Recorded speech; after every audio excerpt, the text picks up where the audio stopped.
Welcome to the CCFR Radio Podcast, your source for news, updates, and stories from the CCFR.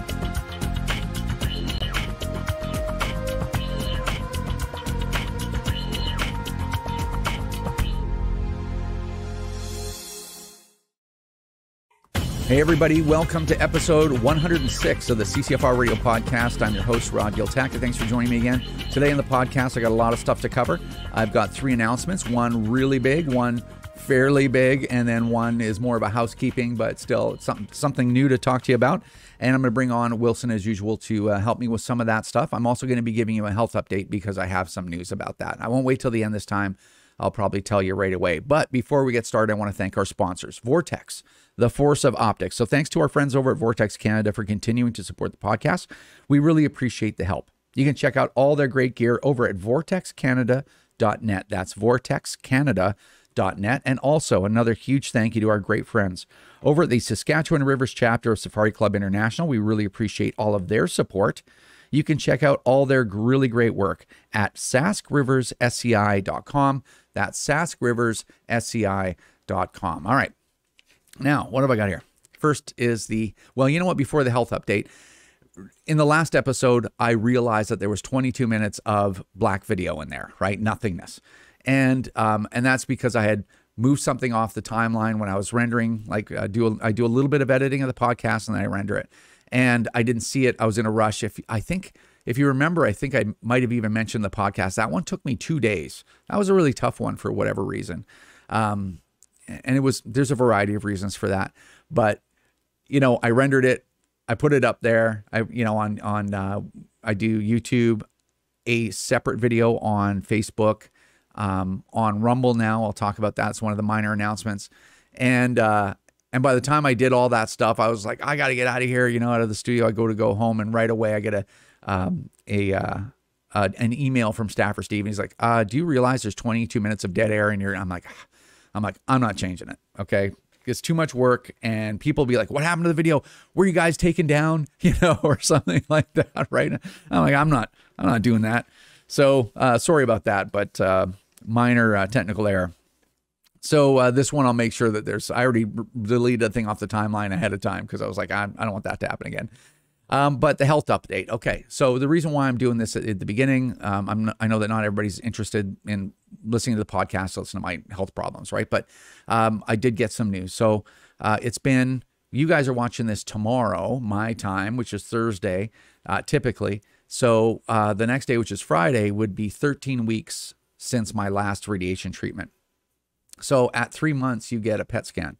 So that was a week ago last Tuesday for me. Anyway, it's irrelevant. I did get the results. So you get a PET scan 3 months from your last radiation treatment. And then that's really the most important test result to see whether or not whatever you did in your first treatment of your cancer worked. And if it didn't, that's really bad news. Probably the worst news. So anyway, I got that PET scan and my results are a little bit complicated. So I'll tell you right now really quick.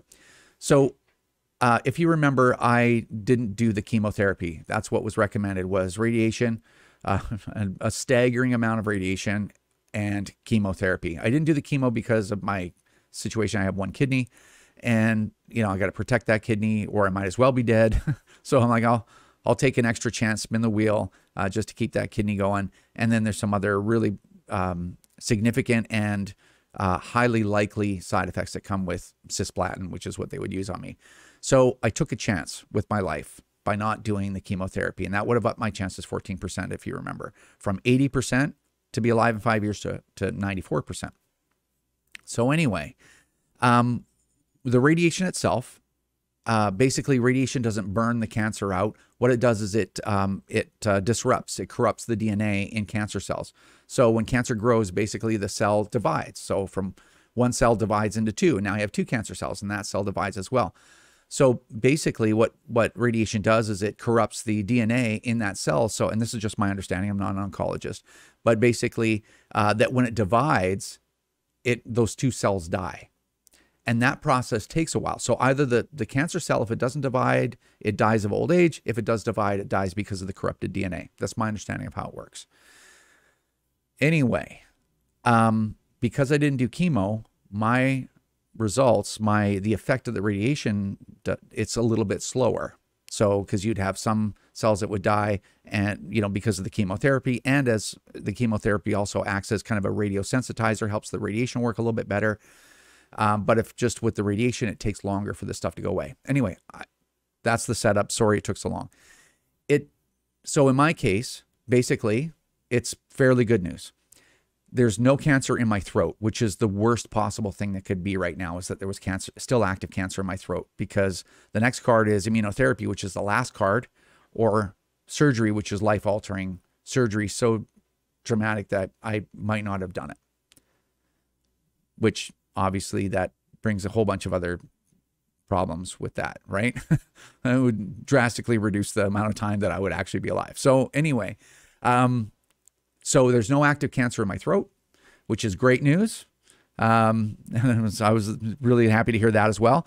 There's 2 lymph nodes in play here. The one that was up under my jaw, that one is clear now. No active cancer, no residual malignancy, basically is how they put it. And this lump here, there's a little bit of activity in it. Now, you can still see the lump a little bit, but it's gone down about 80%. So that's good. There's a little bit of activity in there. And what my radiation oncologist, his position on it is, he's not going to recommend surgery. If he was worried about it, he would make an appointment. I'd be getting surgery within probably a week. That's like really urgent surgery, because it's like, oh, it's not dying, or it's on its way back. So he says, he goes, because you didn't do chemotherapy, I think basically what it is just taking a little bit more time for it to resolve, right? For all those cells to divide and die. So he's not worried about it, but we're scheduling another PET scan in 3 months. So all that to say, he thinks it's going to be resolved 3 months from now, but you can't be sure. And so I had a bit of a relapse. I still have issues right now. But I had a bit of a relapse a few weeks ago, and I was convinced that it was going the wrong way, that I was going to get really bad news. And if that was the case, like I say, I probably wouldn't be alive for that long. I would have only my immunotherapy card to play. Surgery card too, but I mean, the big card is immunotherapy, and it doesn't work on everybody, right? So it's getting a little stressful, right? When you're getting down to it. So anyway, this was excellent news for me. I think that that's great. But because I've been kind of through a lot over all this stuff, I'm not going to, I don't take anything for granted, right? I'm taking life 1 year at a time. And because I think that's wise for me, so, mentally, obviously. And so this is great news. But the big news will be 3 months from now. Will the cancer resolve entirely, or will I have to play that immunotherapy card? Because that's or the surgery card, but the immunotherapy, that's the last card in your hand.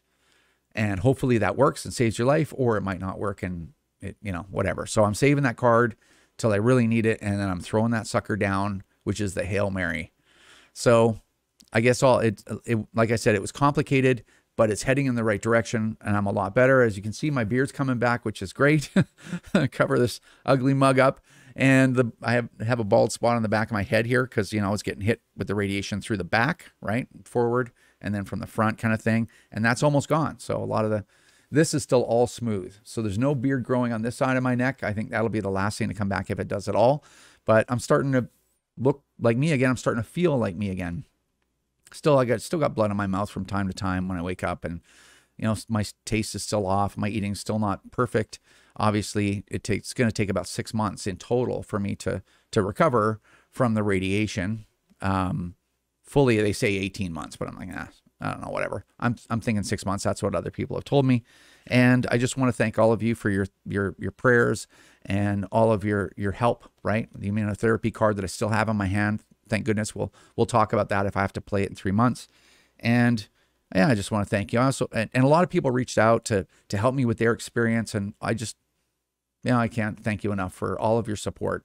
And I realize every day how lucky I am, what a position I'm in to have all of you worrying about my situation. And it's a really difficult thing for anybody to go through, but I will tell you, I'm just really lucky, and it's really helped to have all of you out there. And I just want to say thank you to Priscilla for sending me a t-shirt, and for the really nice note that she wrote.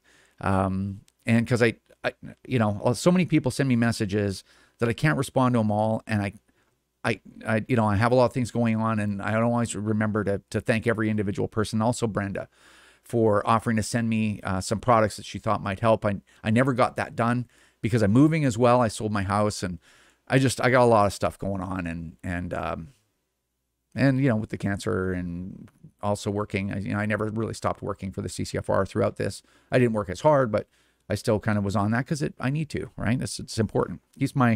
Keeps life normal for me, and it keeps us pushing our you know, goals forward as well, right? And I need to do that for myself too, right? So anyway, thanks to Brenda and Priscilla for those things too. Okay. I also did my cross-examination. The Attorney General of Canada's representative cross-examined me last Friday, and I think it went really well. I was prepared for the most rough, most down and dirty, horrible cross-examination, because that's my job, is to be prepared for those things. So I was completely prepared, and it was only like an hour and 10 minutes. So it was quite surprising, but it's over. I'm happy about that. I think I did okay. I don't think I heard our case, and I just, I didn't get a chance. They didn't give me a platform to have all of the things I wanted read into the record, but that's okay. That's their job too, is to know when not to have an affiant, someone that's done an affidavit, an affiant given a platform. So anyway, that's done, and look forward to our cross-examinations of all of their affiants coming up, and those will be very interesting. Now, this is the announcement. Where would I find all those affidavits? Where would I find all these court documents? You know, all these court cases go forward on behalf of different communities, and certainly the gun community. Where can I find all this stuff? Well, we decided, since it's not me that's financing this court case, it's not really the CCFR that's financing it, it's all of you.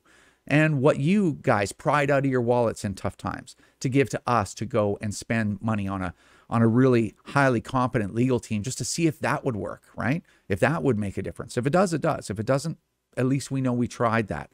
We didn't sit here with no guns going, oh, if we only spent more on a legal team, or, oh, if we only just, you know, did a march, if we only did mainstream media advertising, if we only did, if we had our own TV show, if we only did all of these things that we're trying, at least we know that we tried everything. We fought to that last day. We fought that.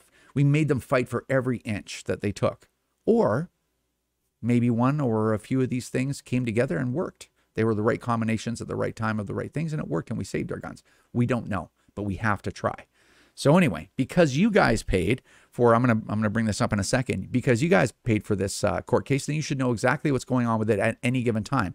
So what we did is we created a website, and that web address is propertyjustice.ca. That's propertyjustice.ca, and here's what it looks like. All right, so when you go there, oh, sorry, get back here. When you go there, you will be sent to the home page. You can see that we have our property justice video there. If you can send people, if they want to know why we're taking the government to court and why it's so important that we do, you can see in that video in 2 minutes why we're doing that, because we're trying to establish whether or not Canadians actually have property rights. Then on the website, you can go to case news, all the news about our case, so you can see everything that's going on. This is your place to go if you want to know what's going on. Then you can click on court schedule. There's the court schedule right there. If there's any updates or whatnot to be done, we'll do that there. Then you can go to court docs, and here is everything. Actually, you know what? Let me walk that back. Not every single document is here, because there's documents that might not be relevant because they're like one-page letters or, you know, whatever, stuff like that. Or they're things that people have asked us not to put up here because there's personal information in there. But you will have the overwhelming majority of these court documents. So you've got the Attorney General of Canada, all their affidavits. So you can read, right, everything that these folks have said on behalf of the government to justify banning firearms, okay? Then you can go down and you've got our affidavits. There's mine, there's Ryan Stacey's, everyone's here. Anyone that we had a part in playing in formulating the affidavit. Then you've got cross-examination transcripts. So these are the ones we had from the injunction application. And as the transcripts from my cross-examination and from, you know, examination of anyone on their side, you'll find that here as they become available. We'll put them there because it's public information. And then some procedural documents. So you have the certified copy of our notice of application. You have We objected to Murray Smith being an unbiased expert witness. So stuff like that, you have those there too. About why we're suing the government. This came from the announcement that we did. And of course, you can donate directly to the legal challenge if you want to do that, if you want to support it. So this is all your stuff. Now you have access to it. And as more documents come available, I will update that website and make sure that they are there available for you to download at your convenience. So that website is live right now. You can go there and download everything, keep it in a folder, and go ahead and read. One of the things I think that will come out of that is that you'll see how much information, you'll see why court cases take so much time, right? And why, because there's so much information. Like my affidavit, I think, is 200 pages. And the information that I wrote that I wanted to have on the record is like, I don't know, maybe 8 or 9 or 10 pages or something like that. And the rest of them are exhibits. So everything I say has to have an exhibit, evidence that says, here's what I'm saying is true. So if I say, hey, I had my BCL Coyote prohibited because the government said, oh, you have plenty of choices out there for non-prohibited replacements. Okay, fine. I'll go lay down $1,500 to replace a rifle that I have in my gun safe right now that is completely appropriate for sport shooting use, which is an AR-15. I'll go spend $1,500 because you think that helps, reduce mass shootings. And then while it was in transit to me, it became prohibited. It's become an unnamed variant is what the court is calling it. Just prohibited, probably a variant of something, prohib. So by the time it got to me, it was prohibited. In fact, that the action of me receiving it when it was prohibited was probably a criminal offense. I was ensnared in what the RCMP and the government are doing. So they're saying, yeah, go buy a replacement. Oh, you know what? Maybe we'll just prohibit it when it's on the way to your house. No, go ahead and buy it. They've said it since. Why don't you go ahead and buy another replacement then? It's like, oh, okay. Is this the game we're playing? And they just prohibited another shotgun. I'm not going to talk about it too much on the podcast today because we have so much stuff to go through, but they just prohibited, what was it? I forget, the Huglu XR7, I believe, or XM7. It's, one of those semi-automatic shotguns, very similar to other ones that were newly designed shotguns, but now prohibited. Yeah, they just did that a week ago, right? No, December 6th, they prohibited that. Told nobody. If it weren't for Armalytics and everybody else in the community keeping an eye on the FRT every single day to figure out what's prohibited, you would never know. You would sell that non-restricted firearm to someone else committing a serious, like life-destroying criminal offense. This is all, it just seems like it's a big joke to them. It's not a joke to us. So anyway, all that to say, when every time that there's a new transcript or what have you, and all of the exhibits and stuff, I will upload them and keep that website updated. So now you have one place for all that stuff. Documents, the schedule, news, all that stuff will be right there. Propertyjustice.ca. It's all of the stuff that you bought when you paid for when you support the CCFR. The next podcast, I just recorded my talk with Tracey Wilson just now. And I couldn't remember when the next podcast is coming, but it's going to be 3 weeks from now instead of 2. Just to give me a little bit of time to catch up with some stuff and maybe even take a couple of days off, obviously. So the next podcast is going to be on January the 13th, okay? And the reason why I mention that is I have probably the biggest announcement. That was the medium announcement that I just gave you, the new court doc website, propertyjustice.ca. The really big announcement is coming with Tracey. And I have one that's even bigger than that, but I can't make that announcement because there's some contracts that are involved in that announcement, and I haven't got those signed yet. So unless I have signed signatures on contracts, unless things are in place so that they can't be derailed or interfered with, some things I can't announce. So stay tuned to January the 13th when I'll have that information. I'll make that announcement there. The magnitude of that announcement may change because there's something that I'm negotiating right now that's really interesting. I think it's really big, but I have to make sure that I'm able to do it. But if I can't do that, I have something fairly big to put in its place. It has to do with television. So anyway, that's the hint that you're going to get before Christmas. But I've spoke long enough. Yeah, let's get Tracey on the Skype and we'll get that other announcement as well as some other news. All right, on the Skype, I've got Wilson. Wilson! Kiltaka! Merry Christmas to you. You're looking very Christmassy today. Yes, thank you. I'm wearing red, and I've got my snowflake earring, which I only ever wear at Christmas or Liberal conventions. So Yeah, for feeling sure. festive. Okay, we've got a lot of stuff to cover, so let's get right at it. The first thing I'm going to have to go through, just because I've got the list, but this is one of our big announcements that I promised today, and we are announcing it. So a couple of times during the past, actually it was almost right as soon as the CCFR started, one of the projects that we always wanted to do is a national day for gun owners. So it morphed into a national range day for a while, and then it just didn't happen. And there's a number of reasons why it didn't happen, but this is what we are going to make happen. Now it's a little bit different than we talked about in the past, but I'm going to tell you the details. So for sake of looking for the right name, we chose National Range Day. So here's the details. So what is this day? This day is a day to recognize the 2.3 million licensed gun owners who responsibly, legally, and safely own and use firearms in Canada. That's the description. So it's all things good, law-abiding gun owners. We could wait forever for the government to say, well, hey, this community of 2.3 million people, this is a worthy community of some of the most vetted, safest, responsible citizens in the country. They deserve their day. Nope. We'll wait till the cows come home. They won't. It's 365 demonization of people who would get a firearms license.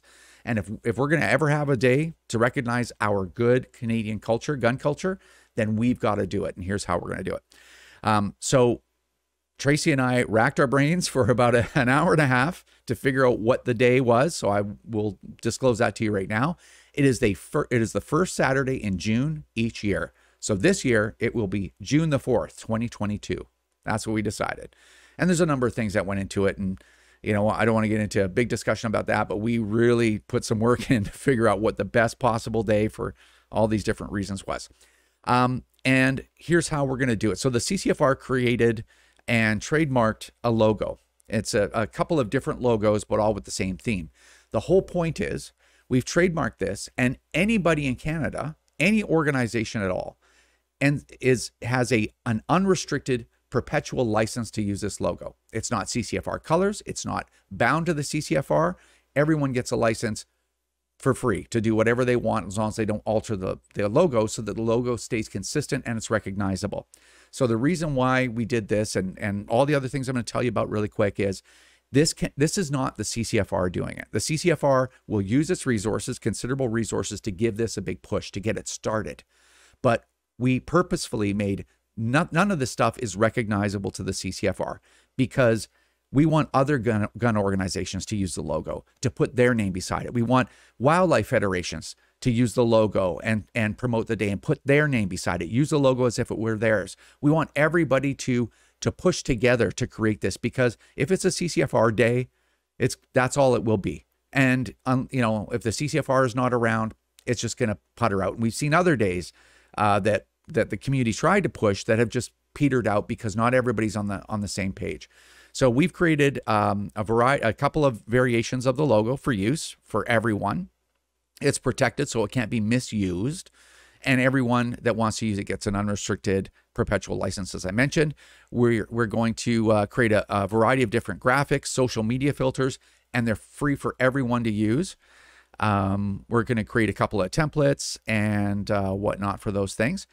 We also are going to encourage all gun owners to share a personal story and pictures and all that kind of stuff on every social media platform that they can, just to promote the positive aspects of every aspect of gun culture. Whether you are a hunter, like, oh, hunting is my life. I've done it. You know, I have fond memories. I've done it since I was a kid. You know, here's me taking a friend of mine hunting and they became a hunter later, or I'm a sports shooter, recreational shooter. It's everything to me. You know, and here's why it's so great and why people should, have the wrong story or should get involved. It's all about educating the public and celebrating our heritage, which is, it's more valid. Our heritage and our culture is more valid than other things, other groups and organizations or pursuits that have national days. We count too, okay? We shouldn't be ashamed of it. And public education has been a CCFR thing, and that's why we're going to push this really hard to get it going. So all over social media, everybody can do their part. We're going to reach out to every club in Canada that we have contact information for and encourage them not only to observe the day and to use their club mailing list to mail out and say, hey, don't forget, 2 months from now, it's National Range Day. Remember, it's a Canadian thing. But we'd also encourage them to hold an open house where they can bring people in, give them a chance to shoot guns, to talk to gun owners, and maybe even work with some Canadian firearm safety course instructors in the local area, maybe to give discounts if people sign up that day to do the firearm safety course and become a gun owner, an actual legal POW holder. Or your range can run a ladies' day. We want every range in Canada to do something on that day, because that's what's going to make this work.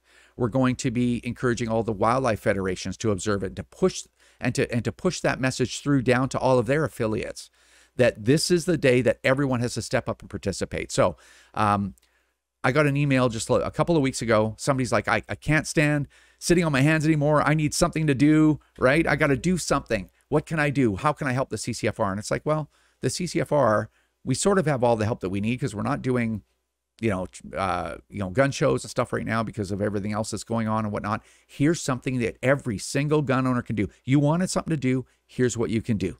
You can take this message now. You can go to your gun club. You're going to say, June 4th this year, it's going to be National Range Day. I'd like to organize the open house, or I'd like to put a committee together to do this, or I'd like to do our social media outreach for that day.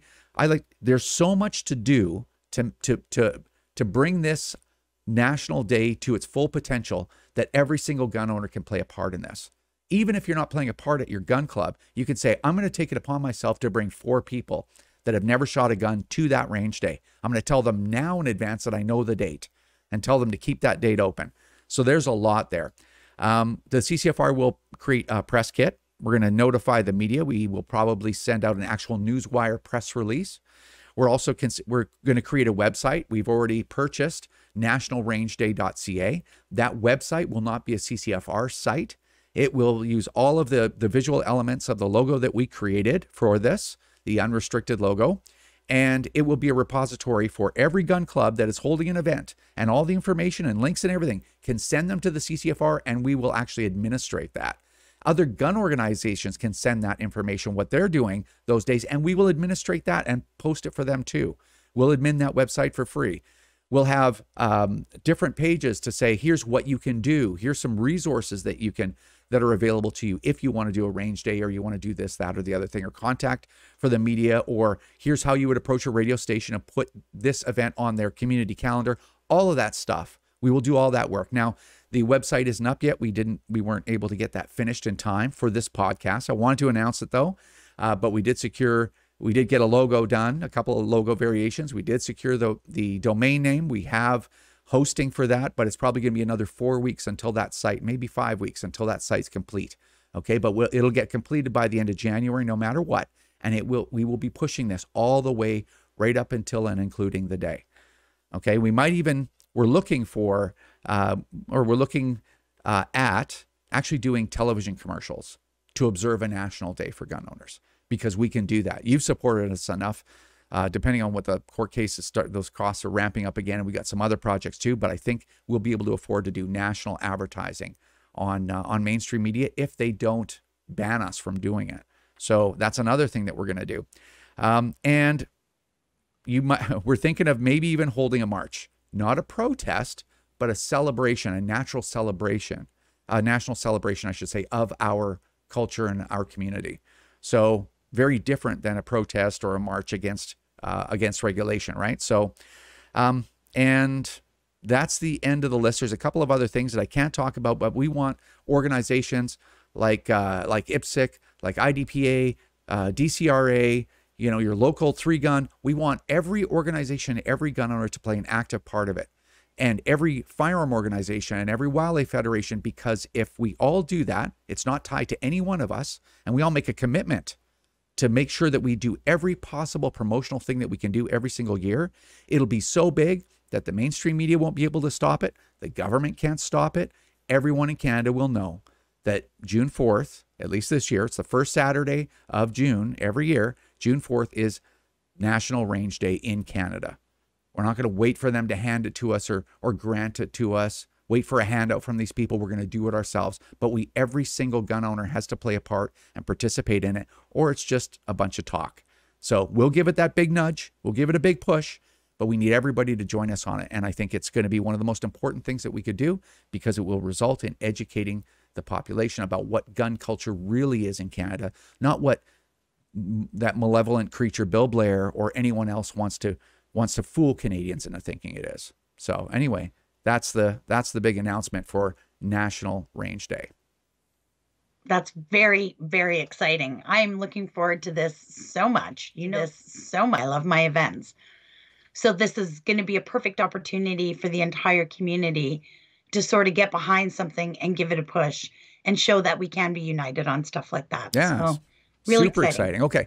Next thing, you have Justin Trudeau, brushed the sleep out of his eyes, rolled out of bed. And he's like, oh my God, the country's been, the election was 2 months ago. I better get some mandate letters out. I'm not complaining, especially the gun ones. But anyway, they came out. What happened with Marco Mendicino's? So 87 days post-election, Justin Trudeau did get the mandate letters out to the ministers.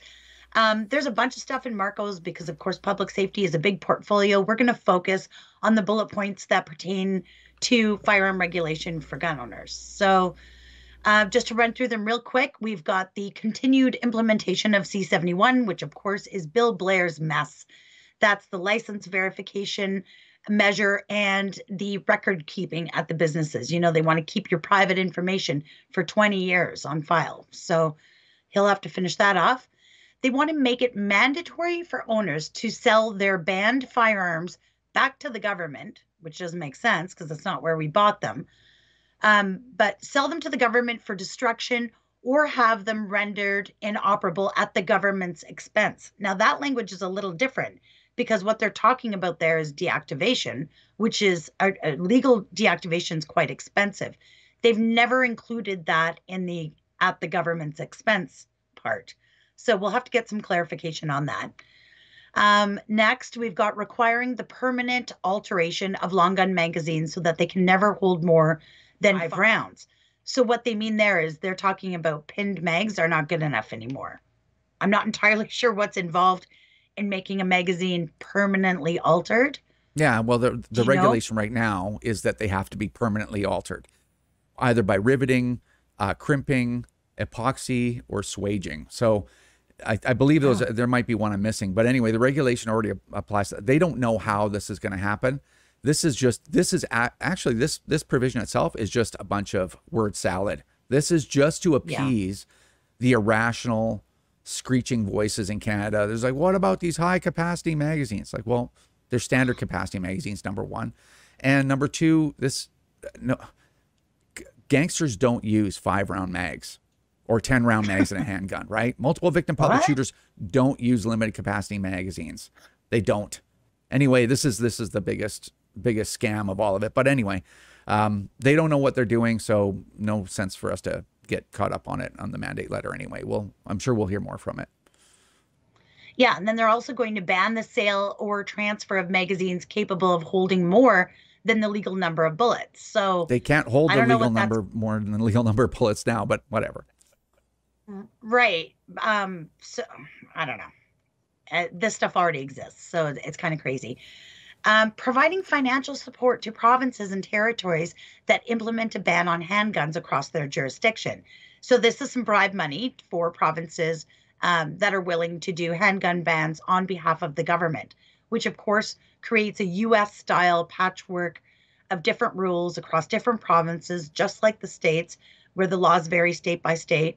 So I don't know. Justin Trudeau apparently admires that US-style gun laws.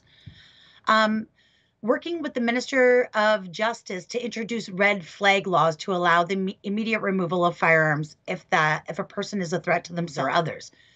This, of course, already exists. There is already measures to do that. I'm not entirely sure what this means. More BS. Well, I think this is specifically what Alan Drummond and his friends wanted to. They want to be able to take your guns, right? They want to be able. Yes. That's a big thing, right? They want doctors or teachers to be able to take people's guns or to tell the RCMP to do it, whenever they think. It's really I don't know. These laws always existed, but whatever. Yeah. So I don't know. So basically, a lot of stuff where, again, we're, burdening gun owners, over-regulating the system, not providing any support to the provinces for CFOs that are going to be overwhelmed with the work. And then there's one little measure here amongst all that stuff, implementing the gang prevention and intervention program to provide direct funding to municipalities and indigenous communities. So there's a lot of focus, as usual, on legal gun owners and making sure that they've just, got their boots to our head here, making sure that they're beating us up. And then they're going to implement the gang prevention and intervention program. So a little bit of work there on root cause. So well, yeah, it's I don't know, disappointing to say the least, but totally unsurprising. Yeah, it's hilarious, right? I mean, they've been promising, they promised $500 million to guns and gangs back in 2015. That never came. Like 90 million was distributed when Bill Blair ended his reign. I mean, we got that information directly from his office.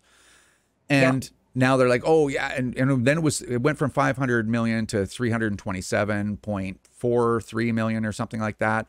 Then it was 90 million that kind of rolled out, and who knows where that money went, because they wouldn't share any of the funding agreements with us. Yeah. Because, you could never do that, right? Like transparent, open by default. I think that was what Justin Trudeau said his government would. It's like, it's double speak, right? You say the exact 180-degree opposite of what you're actually doing, and people are, it handicaps them, right? They're like, and they get confused, and they just want to go with what authority told them. So again, completely different from the truth. All of those measures you just talked about, all about licensed gun owners, every single one of them, except the end, another promise to give the same money that they've been promising since 2015. So more BS from the Liberals. That's exactly right. If I was anti-gun, I'd be freaking furious. But oh yeah. Anyway. Well, I can imagine they read this and they're like, what? That's it? Like, we need more. They're not, so, and it's ridiculous. But the thing is, at the end of the day, they're the losers. We're the losers, because the violence doesn't even touch the violence, right? There's nothing there that's going to make an impact on violence, other than maybe the last thing, right? But anyway. Yeah.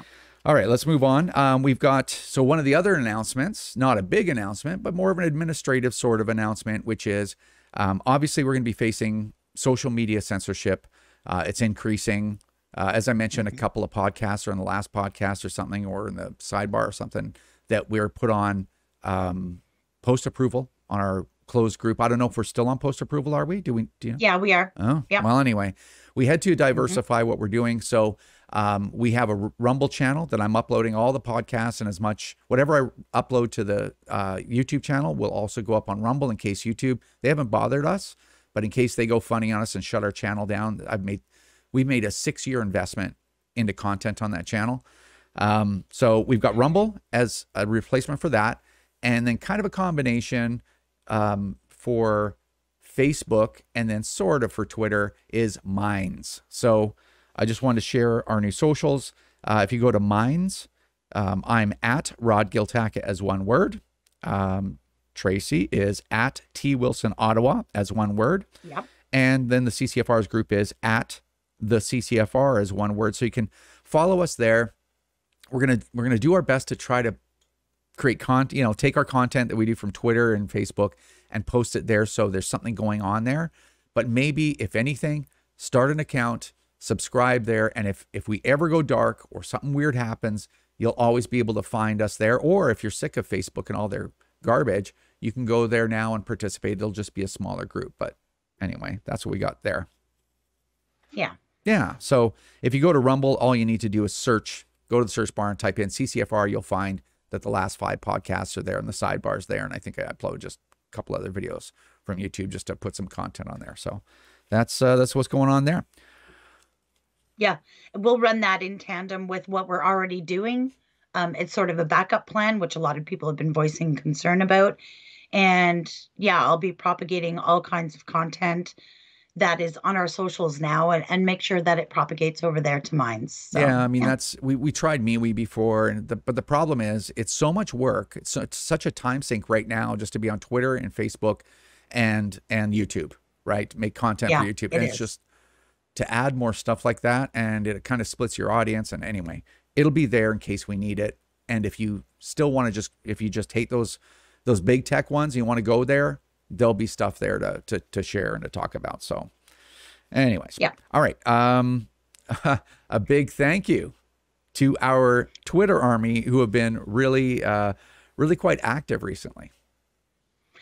It's so funny, I see stuff going on Twitter, and I'm reading the tweets and the replies, and sometimes I think, wow, that's stuff that Rod and I say, and it's so great to have everybody sort of working in unison. We've been doing these cool Twitter spaces on Wednesday nights, which is a really neat, fun thing we've been doing. So you actually get to talk to each other. There's no video, so you can do it in your pajamas.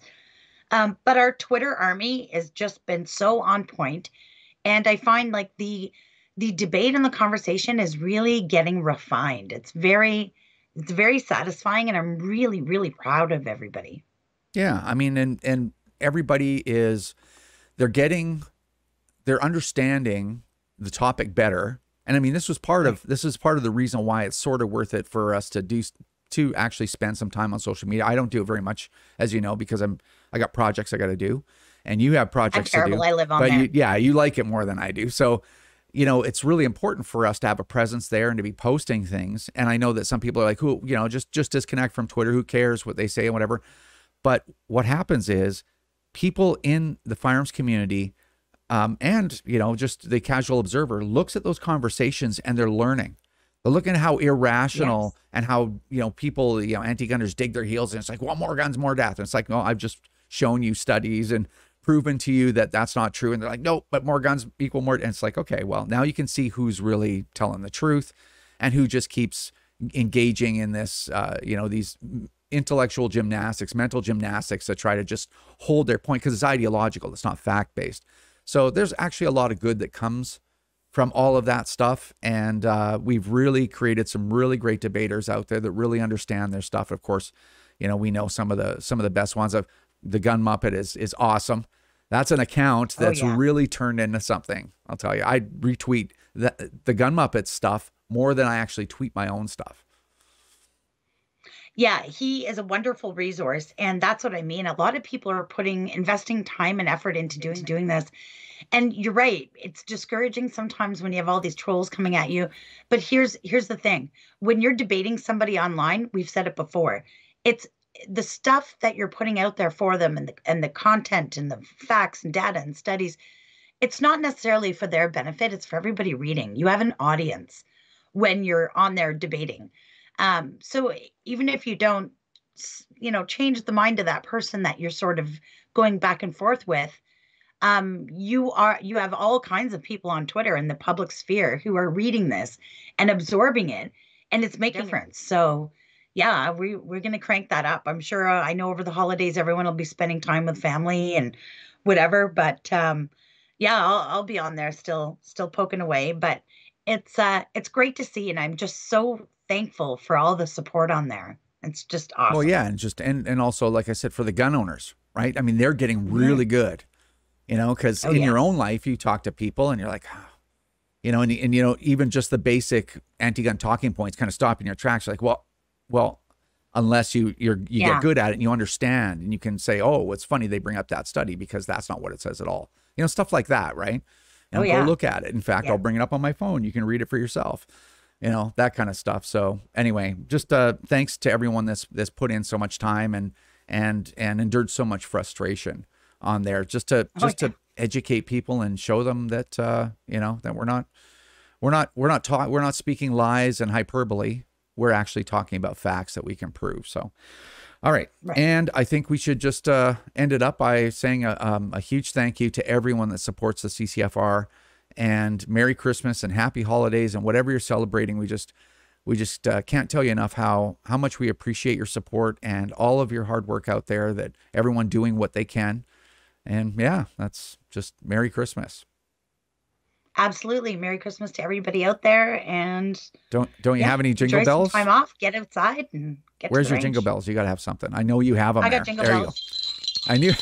I knew you had them. Of course I do. All right. Well, Okay, and one more thing I will say while you're on with me, which is the date of the next podcast, just in case I forget when I do the closing. The date of the next podcast is going to be, I'm going to leave it 3 weeks this time. So it is going to be, you know what? I wrote that somewhere. Yeah, you did. Anyway, you know what? I'll do it in the ending. But yeah, we're going to wait. It's going to be a 3-week gap, and that'll give everybody a big rest. And again, Merry Christmas. Thanks everyone for their support. And thanks for your work, Tracey. And you too, Rod. Thank you very much. All right. We'll see you soon.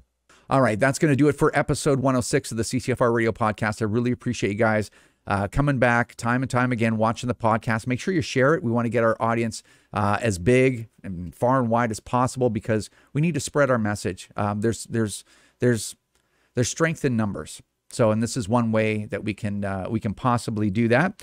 Next podcast, as I mentioned, January the 13th. I'm hoping to have a really big announcement on that podcast, but if not, I'll have a fairly good announcement on that podcast. And it's really important to me to always be that we're always doing work. And you guys know that, right? So as long as I'm around, as long as the CCFR is around, we won't let you down. We will always be working. So it's not all about podcasts and commiserating about our situation. It's actually doing something that will hopefully help us in the long run, whether it's growing our audience, getting more gun owners involved, making us stronger, then so that we can take it to the government in lawsuits and public relations and media and all the rest of that stuff.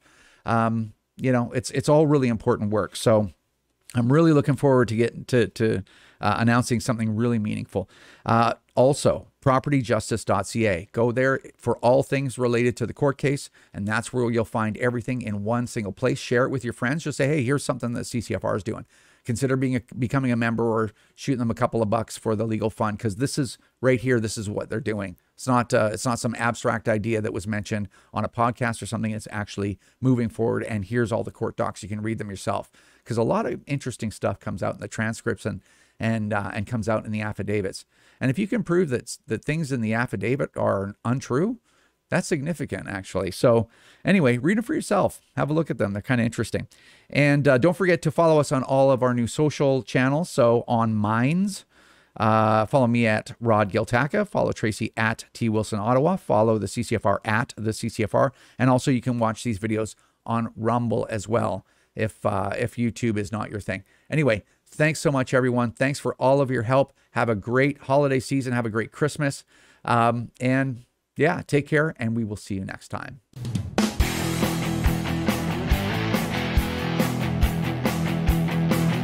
This is another episode of the CCFR Radio Podcast. Remember, if you don't stand up for your own ability to own and use firearms, who will? Join the CCFR or donate right now at www.firearmrights.ca.